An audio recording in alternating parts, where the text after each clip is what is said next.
Part 1. Who I am today, where I come from. My name is David.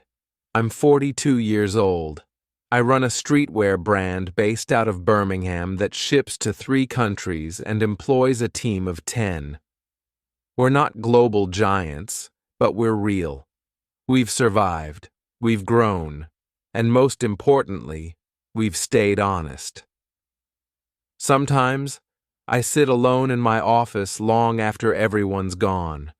The glass walls, the silent hum of the printer, the shelves of folded stock. It all looks clean now. Professional. But in my mind, I'm still that boy walking to school in broken shoes, hoping no one notices the hole in my jumper sleeve. I wasn't born into money. I was born into a rented council flat near Alum Rock, to immigrant parents who worked themselves to the bone just to keep the lights on. My dad cleaned office buildings at night. My mom stitched clothes from home. Neither of them finished school, but they taught me the kind of lessons you don't get from textbooks. Lessons about truth, effort, and pride that doesn't depend on income. Most people don't talk about honesty like it's a strategy. They talk about branding, connections, hustle. But for me, honesty was all I had. It wasn't some noble choice. It was the only currency I had that couldn't be taken from me. Even now, with customers in Dubai, Toronto, and Berlin, I still feel like a fraud sometimes.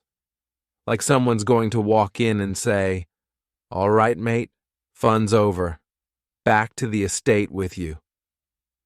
But no one does. Because somehow I've built something that lasts. This isn't a story about overnight success. It's a story about long nights, longer odds, and what it means to stay clean in a world that rewards shortcuts. So, let me take you back to where it started. Back to the 2-bedroom flat, the takeaway wrappers, the school fights, and the woman who held everything together with a needle, thread, and unshakable belief. Part 2. Childhood in the village. Family struggles. I grew up in a small flat on the 2nd floor of a council block in Birmingham.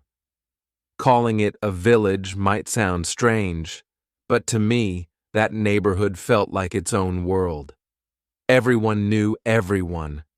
The shops were the same year after year, the same corner store, the same man selling knockoff DVDs, the same kids fighting over the same patch of grass outside the takeaway. We weren't technically in a village, but we lived like one. Tightly packed, eyes always watching, stories passed over fences and through cracked windows. My earliest memory is of cold floors and warm food. Not fancy food. Lentils, boiled rice, sometimes eggs if Mum managed, but warm. She made it feel like a feast. My dad would come home just before dawn, his hands smelling like disinfectant from cleaning offices all night. He barely spoke. He'd eat, pray, and collapse on the mattress we all shared. We didn't talk much about being poor, not because we were in denial, but because we were too busy surviving. It was in the way we counted coins before going to the shops, the way Mum reused tea bags, the way we watched electricity like it was gold, switching off every light the moment we left a room. It wasn't shameful. It was just life. School was tolerable. I was small for my age and quieter than most. I wasn't clever in the way teachers liked, but I listened. I saw things. I watched the way the other kids showed off their trainers, the way teachers treated kids with clean uniforms just a little better. I knew early on that the world respected money, even if it didn't say so out loud. But there was pride in our home. My parents, especially my mother, refused to let poverty make us bitter. We couldn't afford much, but we could afford to be kind, to be decent. That's what she always said. Whatever you become, don't become someone you can't face in the mirror. At the time, I didn't fully understand that. I just wanted to fit in. I wanted new clothes. I wanted my name on the class birthday list. I wanted someone to notice me without pity. But now, looking back, I think those years carved something into me, a sense of balance, of perspective, of knowing that worth doesn't always show up on the outside. That block, that small life, it didn't look like much from the outside, but it was my beginning. And without it, I'd have nothing worth building on. Part 3. A Mother's Sacrifice. An Honest Teacher's Influence. My mother had hands like paper, thin, dry, marked with pinpricks and heat scars from the iron. She worked from home, stitching clothes for cash. Sometimes it was trousers that needed hemming, sometimes wedding outfits, sometimes just mending a school blazer for a neighbor who couldn't afford a new one. She worked by the window because the light was better there. Every time I came home from school, I'd find her there. Shoulders forward, eyes narrowed, mouth slightly open in concentration, the soft clicking of the sewing machine drowning out the noise of the street. She didn't complain. Not once. Not when the power went out. Not when my dad fell asleep at the dinner table. Not even when she skipped meals to make sure we had enough. She just worked. One night I remember clearly. I was maybe 10. It was winter, and our boiler had broken again. Mum had pulled every blanket we owned into the living room so we could sleep together for warmth. I asked her quietly if we were poor. She smiled in the dark and said, "We don't have money, but we're not poor. Poor is when you stop trying." That sentence stayed with me. It still does. At school, I mostly blended in. I didn't cause trouble, but I didn't shine either. Until Mr. Ellis. He was our Year 6 teacher, mid-40s, balding, always wore the same brown shoes. He was strict but fair, the kind of teacher who actually read your homework and looked you in the eye when you spoke. One afternoon, after a spelling test, he called me to his desk. I thought I was in trouble. Instead, he held up my paper and said, "David, you don't talk much, but I think you're smart, and I think you're decent. Keep being both." I didn't know what to say. No one had ever called me those things before. Not smart, not decent, not even at home. From then on, I tried harder in class. I started reading, started noticing how the world worked. Not just facts, but people, their faces, their silences, the way some teachers laughed more easily with certain kids. Mr. Ellis never gave me money. He didn't buy me books, but he gave me something else. Belief. Quiet, ordinary belief. The kind that doesn't shout, but stays with you, quietly fueling your steps years after. Looking back now, I see how lucky I was. My mum gave me survival. Mr. Ellis gave me direction. Neither of them owed me anything, but both of them gave me everything. Part 4. Studying by candlelight. Working odd jobs. When I was 13, our electricity got cut off for 3 days. Not the first time, not the last. We owed more than we could pay, and there wasn't much left to sell. My mum lit 2 candles in jam jars and set them on the floor near the wall, so I could press my back against it and study with a bit of light. I remember the warmth of the wax, the silence of it. I was reading about the water cycle, but all I could think about was how people like us were never part of the right kind of cycle. By then, I had already started working. Nothing official, just whatever I could get. I'd carry bags for the aunties at the market. I'd sweep hair off the floor at a barber shop for £3. On Saturdays, I stood outside a corner store handing out leaflets for a mobile phone shop. It wasn't much, but it gave me a sense of control. I didn't have to ask Mum for money, and I didn't feel useless. I was too young for a bank account, so I kept my coins in an old biscuit tin under the mattress. Sometimes I opened it just to count the money, not to spend it, just to remind myself I was capable of making something, of building, even in small ways. My friends didn't know. At school, I acted like I was just like them. I laughed when they did. I wore the same uniform, though mine was always a bit more worn, a bit more faded. I learned how to hide things, how to avoid questions, how to carry hunger without showing it on your face. There was no big moment, no perfect inspirational speech, just 100 tiny decisions every week, to study even when I was tired, to show up even when I didn't want to hold on to kindness even when I was angry. I didn't know what I wanted to be. I just knew what I didn't want. I didn't want to end up stuck in the same flat, stuck in the same kind of job my dad did, cleaning messes made by people who never noticed him. So I kept pushing, slow, quiet, steady. And somewhere along the line, those small choices started to shape me. Part 5. The first small business, failures and doubt. I was 19 when I tried to start my first business.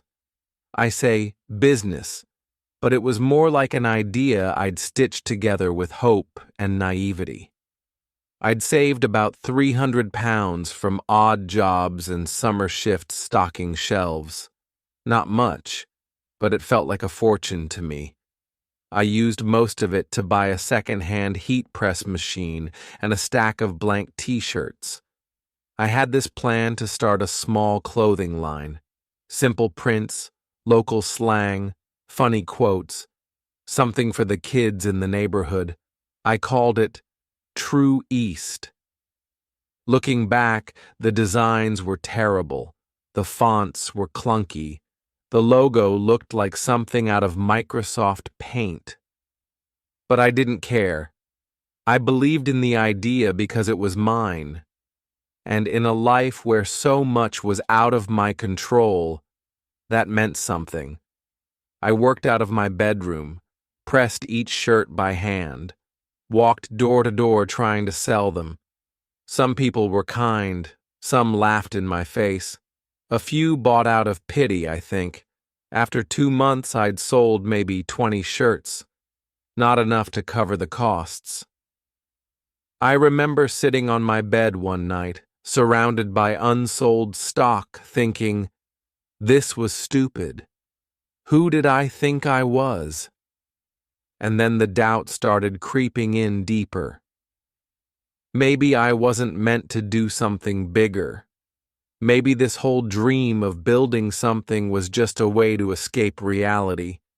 Maybe I was just the son of a janitor and a seamstress, and I should have been grateful to land a regular job, any job. That doubt stayed with me longer than I'd like to admit. But I didn't throw the shirts away. I packed them into a plastic storage box and pushed it under my bed. Not because I thought I'd sell them later, but because I wasn't ready to call it failure.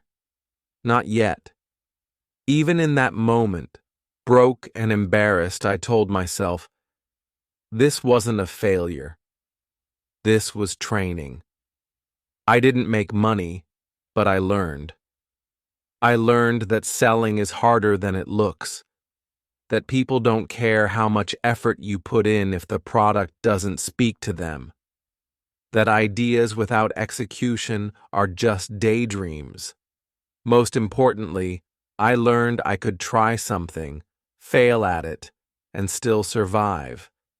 And that lesson, that quiet, painful lesson, gave me more confidence than success ever could. Part 6. Staying honest. When dishonesty would have been easier.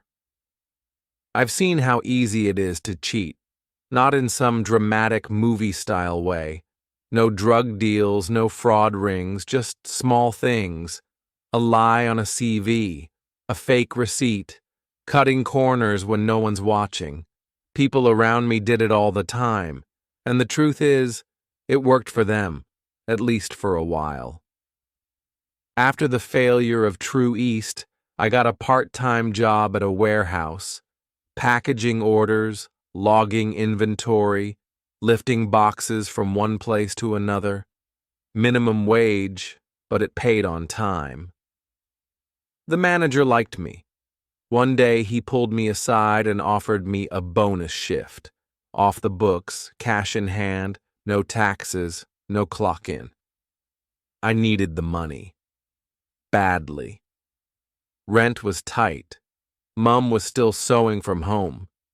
My sister had started college. Every pound mattered. I almost said yes. But something stopped me. Maybe it was Mum's voice in my head. Maybe it was the old lesson from Mr. Ellis about being decent even when no one's looking. Maybe I was just scared of going down a road I couldn't come back from. I said no. Politely. Quietly. I went back to work and kept my head down. Over the years, I had more chances to cheat than I can count. People offered shortcuts, suggested bending the rules just this once, told me, everyone does it, bro. No one cares. But I cared. Because once you start lying to others, it gets easier to lie to yourself. And I needed to believe that whatever I built would be real, that it would last, that it wouldn't crumble the moment someone checked behind the curtain. Honesty didn't make me rich. Not fast, anyway. In fact, it slowed me down. There were jobs I didn't get, deals I didn't take, profits I passed up. I watched people leapfrog past me with less talent but fewer scruples. But I also slept better. There's a kind of strength in living without fear that someone's going to expose you, a quiet kind, a private kind, but powerful all the same. Honesty isn't flashy. It doesn't win you applause, but it lays a foundation that doesn't crack under pressure. And years later, when the real opportunity came along, that foundation mattered more than I ever expected. Part 7. The Turning Point. Online Business Idea. I was 24 when the idea came. It wasn't dramatic, no lightning bolt, no late-night epiphany, just a problem I noticed and couldn't stop thinking about. My cousin in Manchester had started selling handmade beauty products online. Lip balms, scrubs, oils. She was doing okay. One day, while helping her package orders, I realized she had no idea how to photograph her items, how to write product descriptions, or even how to track customer feedback. That was the moment. Not the idea of selling products, but helping small sellers like her sell better. I knew design. I'd messed around with logos and branding since the True East days. I understood people and how they reacted to images, words, trust. And I had time. No degree, no full-time job, no savings. Just time. and a hunger to build something that didn't rely on someone else's approval. I used YouTube to teach myself web design, read articles, practiced for hours. I offered to redo my cousin's product listings for free. I took better photos with my phone camera under natural light, rewrote her product blurbs, created a basic Shopify layout for her store. Within a month, her sales doubled. It wasn't magic. It was clarity, presentation, honesty, and branding. Word spread slowly. A friend of hers reached out, then another. I started charging small fees, £30 here, £50 there. It wasn't enough to call a business yet, but it was something. I named it Clarity Commerce, helping small sellers tell honest stories clearly and cleanly. I didn't promise overnight success. I didn't inflate numbers. I just helped people do what I had done for myself, build trust, bit by bit. I didn't rent an office. I worked from the corner of my room, still living with my mum. I kept a spreadsheet of every client, every hour, every mistake. I reinvested every pound into better tools, basic cameras, fonts, software, tutorials. What changed wasn't just the money, it was the mindset. For the first time, I wasn't chasing jobs. I was building something on my terms, with my rules. And honesty wasn't just a value anymore, it was my edge. In a market flooded with fake reviews, AI-written blurbs, and overpromised results, I became the guy who told the truth, who said, "Your product isn't ready yet," or "This won't sell unless you fix your branding." People respected that. I didn't get rich overnight, but I started waking up with purpose. That was the real turning point. Part 8. Growth, Risk, and Quiet Success. By the time I turned 27, Clarity Commerce had evolved from a side hustle into a full-fledged business. I had a modest but steady stream of clients, small online sellers, local artisans, and niche product creators. They came to me not because I promised overnight success, but because I offered honesty, clarity, and a genuine desire to help them grow. I reinvested every penny back into the business. I upgraded my equipment, subscribed to better design tools, and even took online courses to refine my skills. I didn't have a formal business education, but I was committed to learning and adapting. One of the biggest risks I took was hiring my first employee, a part-time assistant to help with client communications and scheduling. It was a leap of faith, but it paid off. With more time to focus on strategy and creative work, the quality of our services improved, and client satisfaction increased. Despite the growth, I kept things low-key. No flashy office, no extravagant expenses. I operated from a small home office, and my team worked remotely. This lean approach allowed us to weather economic fluctuations and stay agile in a competitive market. Success didn't come in the form of viral fame or massive profits. It came quietly, in the form of positive client testimonials, repeat business, and the satisfaction of knowing that I was making a tangible difference in people's lives. Looking back, the journey from a struggling teenager working odd jobs to a business owner helping others achieve their dreams has been nothing short of transformative. It wasn't easy and it wasn't quick, but it was honest, and it was mine. Part 9. Looking back. What I kept, what I lost. Now that I'm in my early 30s, people sometimes call me a self-made man. I always smile at that, but I don't believe it. No one is self-made. I was mother-made, teacher-made, mistake-made. I was built by small kindnesses, early failures, and choices that didn't always make sense at the time. Looking back, I didn't get here through genius or luck.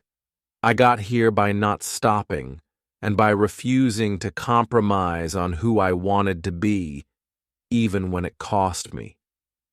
What did I keep? I kept my honesty, my sense of direction, my belief in quiet work. I kept my habit of writing everything down, lessons, goals, client feedback. I kept humility because I know what it's like to be ignored, overlooked, and underestimated. I also kept my connection to the life I came from. I still visit the old neighborhood. I still drink tea from chipped mugs. I still call Mr. Ellis every New Year's Day to thank him, even if he just laughs and says, "You don't need to thank me, David. You did the work." What did I lose? Time, sleep, friends who didn't understand why I couldn't go out every weekend. Some comfort, too. There were birthdays I missed, family events I skipped, moments I sacrificed in order to chase something bigger. I lost the luxury of dreaming without pressure. When you come from little, every dream is weighted, every risk is sharper. I didn't have a safety net, just a promise I made to myself at 16. I will not repeat this cycle. Sometimes I wonder what it would have been like to grow up with less weight on my shoulders, to fail without the fear of falling through the cracks. But then I remind myself, pressure shaped me. It didn't crush me, it carved me. The boy who studied by candlelight? He still lives in me, still questions everything, still wants to make things better, even when no one's watching. That's what I kept.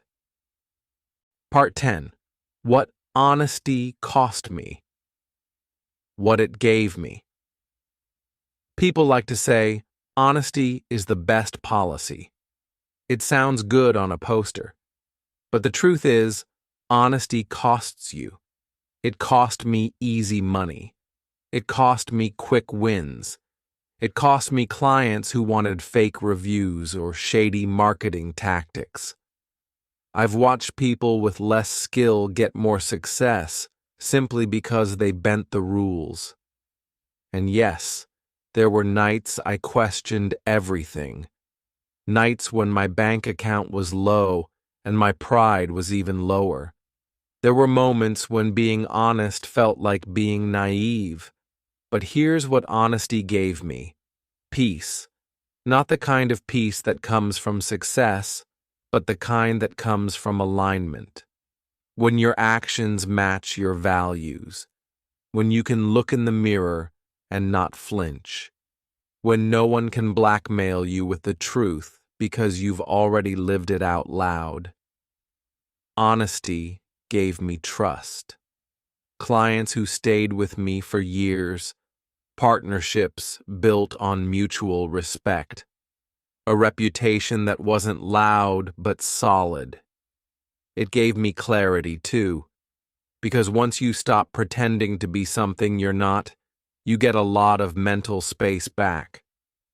Most of all, honesty gave me roots. In a world that keeps changing, that keeps spinning faster and louder, I've stayed grounded. I know where I came from, I know what I believe in, and I know what I'm not willing to trade for money, likes, or applause. Would it have been easier to lie? Yes. Would it have been worth it? Never. I didn't build an empire. I built a business that pays my bills, lets me sleep well, and helps people like my younger self. The ones who just need a little guidance, a little belief, and someone who won't sell them a dream they can't afford. I'm not rich, but I'm free. And I earned that the long way, the honest way.